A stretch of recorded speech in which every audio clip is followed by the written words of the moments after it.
What's up guys, it is Chris back with another news video, and today we have news from Citizen and a new Bullhead Chronograph.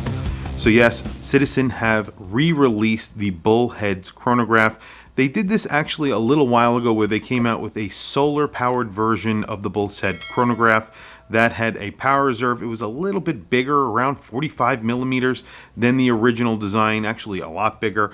However, they have come out with some really faithful recreations of that original Bullhead chronograph. However, this is a quartz movement. It is powered by a quartz movement. Those originals were actually powered by a mechanical chronograph movement. So those are actually pretty collectible. They're not very expensive, and you can actually get them on eBay pretty cheap. But they're actually making these at a very good price, and we'll get to that in a minute. They are 38 millimeters, 11.7 millimeters thick, so pretty in keeping with the original design of these watches. They're coming out with 3 different dials, a Panda, a reverse Panda, and a dark blue.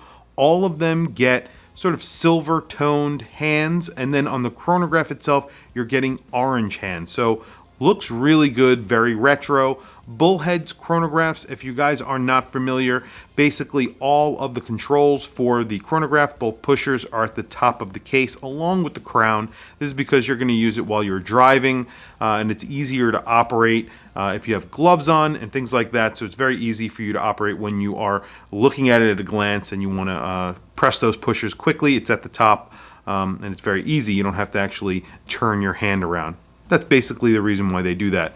Straight link bracelet on here as well. So again, in keeping with that vintage look, they put a straight link bracelet. This is not a very expensive bracelet, but it's not a very expensive watch. You do get folded links, very similar to what you would get on a Q Timex. The Q Timex has those folded links on it. It doesn't look the same, but it's basically the same sort of manufacturer. It gets a very similar buckle too. It's just that little buckle that is tension fitted. And you could get a really good fit with these type of buckles. However, these bracelets usually do pull hair because they are folded, they're rolled over multiple times, and they create a link that way, and it does capture hair. Unfortunately, if you do have a hairy wrist, a lot of these bracelets don't work very well. But overall, a very good looking chronograph, especially the Panda and the reverse Panda. You just have a little bit of orange on those dials. Beautiful chronographs, really great size at 38 millimeters, 11.75 millimeters thick. And the lug to lug is basically the same because there really is, it's like a lugless design. So it's almost 38 or 39 millimeters. That's what it was on those originals. There is one caveat here. These are not available in the United States yet. However, overseas in Japan, they are available, and they are selling for the equivalent of $250. That is an extremely good price. These are getting obviously a Miyota quartz movement. However, $250 is an excellent price. So they're doing a really good job with that. They put the word quartz there on the dial just around the 8 o'clock position.